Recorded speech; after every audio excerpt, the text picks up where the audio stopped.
I was 65 when I first was diagnosed with glaucoma. There were no symptoms. I had no headaches. 3 million Americans have glaucoma, and half don't even know it. 11 million people in the United States have macular degeneration. You lose mobility, independence, changes your entire life. So many eye disorders can be treated if caught early.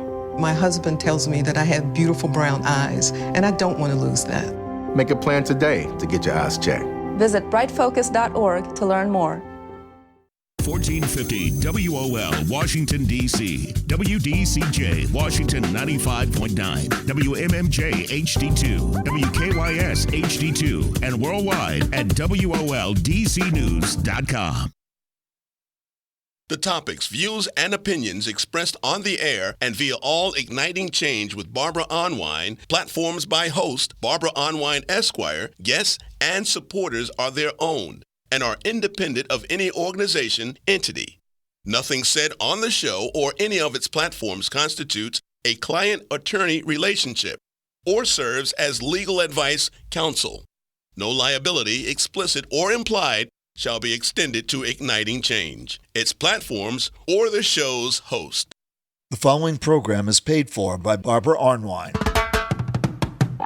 It's time now for Igniting Change, a weekly provocative and empowering program where you, the listener, can ignite change. Now here's your host, Barbara Arnwine. Get up, stand up. Good afternoon, everyone. Welcome to Igniting Change. Oh, we got a great show for you today because we're 3 weeks away from Election Day. 3 weeks away. Are you ready? Are you ready? We're going to talk about the outreach that's going on to voters, what you need to know, how you can help to make sure that everybody you know and love and you work with is able to vote. The name of this episode is Our Rise and Vote, episode 4, the criticality of voter outreach, and we're going to also talk about the racist and sexist crisis of the New Jersey State Troopers. Yes, folks, again. So we have a lot to cover, and you know that I am blessed to work with one of the most amazing attorneys in the United States. He is my co-leader at the Transformative Justice Coalition, one of our nation's most brilliant attorneys. He doesn't stand aside for anything. He's always there to fight for our rights. Oh, we are talking about none other than the mighty, bold, innovative, creative leader, co-leader of the Transformative Justice Coalition, and that is one Daryl Jones. Hey, Daryl. Hey, Barbara, it must be Tuesday, it must be noon Eastern Standard Time because we're talking about igniting change across America. Ooh. My goodness, Barbara, this is the time of season that, Transformative Justice Coalition is ripe all year long, but this election season, this is when it's as ripe as it can be. Let me tell you, I know that you just got off a show and I'm just getting off shows, and we're pushing people to check their voting status, get voter ready. Get voter ready, get voter ready, get voter ready. And that's what we're talking about today, Barbara, is what's going on across the country to get people voter ready. And, Barbara, as you've indicated, we're indicating what happens when people get into office and they appoint superintendents of state police that are not responsive to the needs of the voters and responsive to the needs of some of the members of the community. So what a great show we have lined up for the listeners today, Barbara. Absolutely, and we are blessed to have a very special guest. This is his inaugural maiden voyage on Igniting Change. We are so extremely honored to have him on the show. But before I introduce him, I want to say one word to all those hurricane victims of Helene and of Milton. I want you to remember one thing. Right now, never forget, and everybody who's listening who has family, friends, and colleagues who were in the path of those hurricanes, I want you to say this to them. Don't forget, you have the right to vote. It doesn't matter if your home has been destroyed. It doesn't matter if your board of elections has been closed. You have the right to vote. So don't sit back and think that among all the things you're dealing with, that one is your vote. You have the right to vote. If you need more assistance, call 866 Our Vote Hotline to get advice, to make sure you know how to vote, where to vote, and there's been some special arrangements made. And if you're in North Carolina, you want to call 888 Our Vote Hotline. Okay, with that said, let me introduce our first amazing guest. We are so blessed to have Reverend Jesse Jackson Jr. To join us. He is one of our nation's, leading thought leaders when it comes to voting rights. He's written books. He has been out there advocating when he was in Congress for broadening our rights to vote.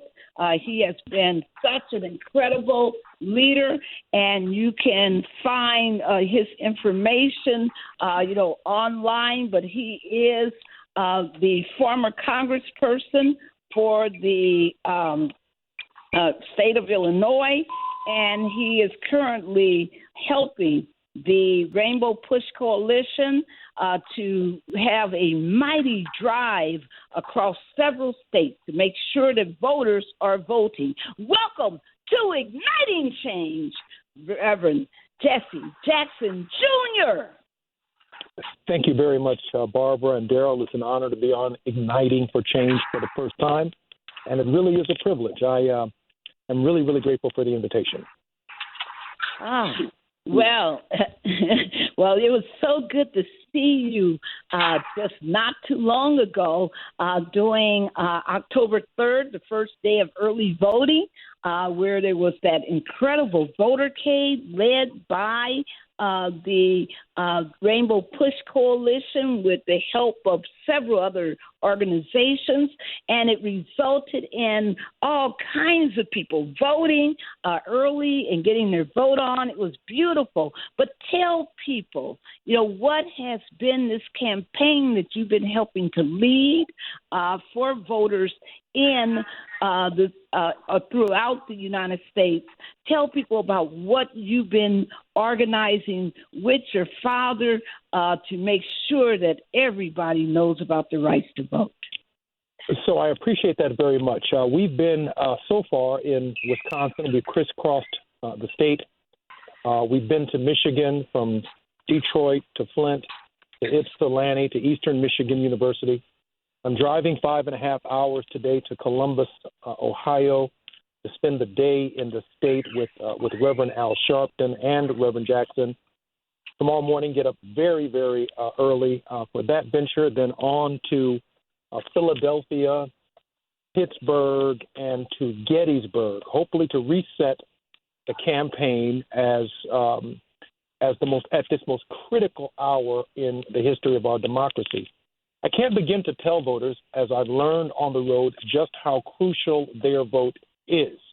When I speak to students at colleges at Eastern Michigan University and Ypsilanti and at Gettysburg College this next week, they are perfectly positioned in the most important states in the Union to have a profound impact on the outcome and the direction of our country. And when we look at the history of our people, Barbara and Daryl, from 1619 to the present, from the founding of the Democratic Party in 1793, the party of Thomas Jefferson, that became the party in 1828 of Andrew Jackson, that became, over time, the party of Barack Obama, Joe Biden, and Kamala Harris.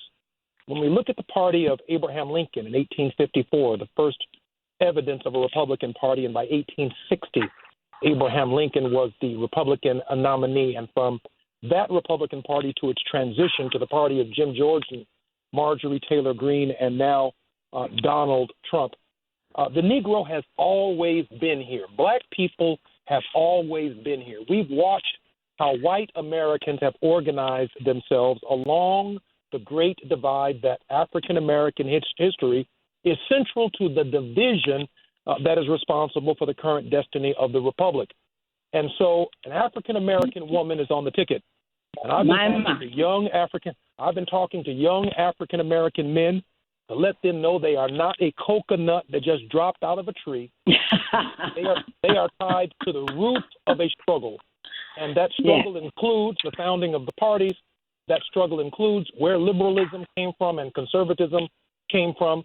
That struggle includes Plessy versus Ferguson. It includes, before that, Dred Scott and the Tilden Hayes Compromise.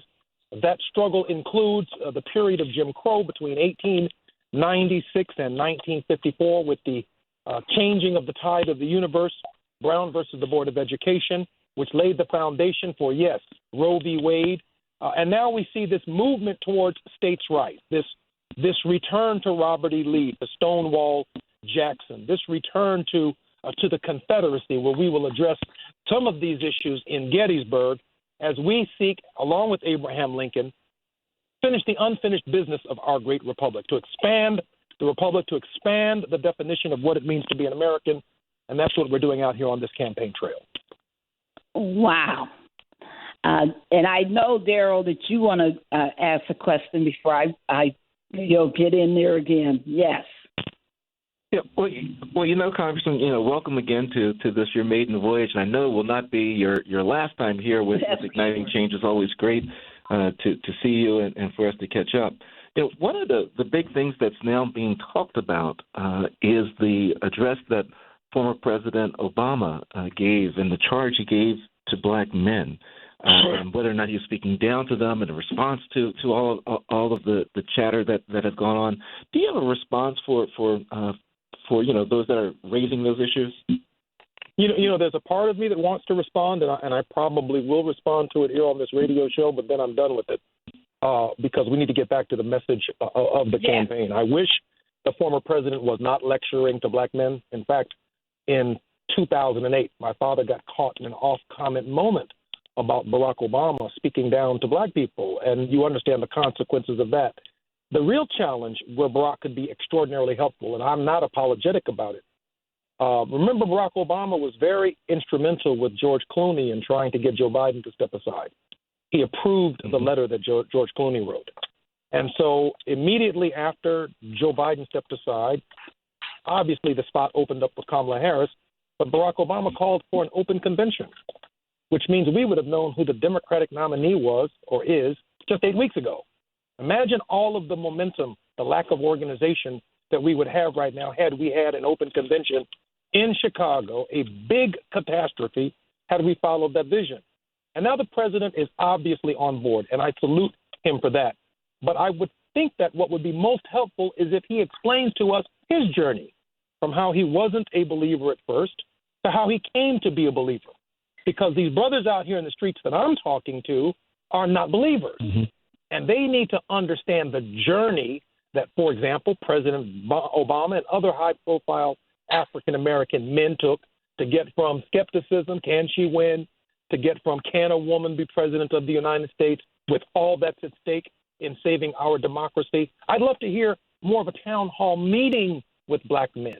And some of our brothers out here, I'm finding out, Barbara and Daryl, in the streets, because Donald Check put his name on a government check and mailed it out during the COVID, they think that's some kind of reparation. Man, that money belongs to us. And he should have never been allowed to put his name on that check in the first place. Right. And so there is no second check coming from Donald Trump if he becomes president of the United States. But I can tell you what's at stake with these two lawyers on the phone. We are either going to be voting on November 5th to extend Second Reconstruction another 4 or 8 years with Kamala Harris, or we are going to, with Project 2025, usher in unwittingly and maybe even as useful idiots, we may usher in a second Jim Crow. And there is no one in this generation of millennials, Gen Xers, Gen Zers, who have any knowledge of what it means to live in some form of Jim Crow. And that is my biggest worry, Daryl, at this hour.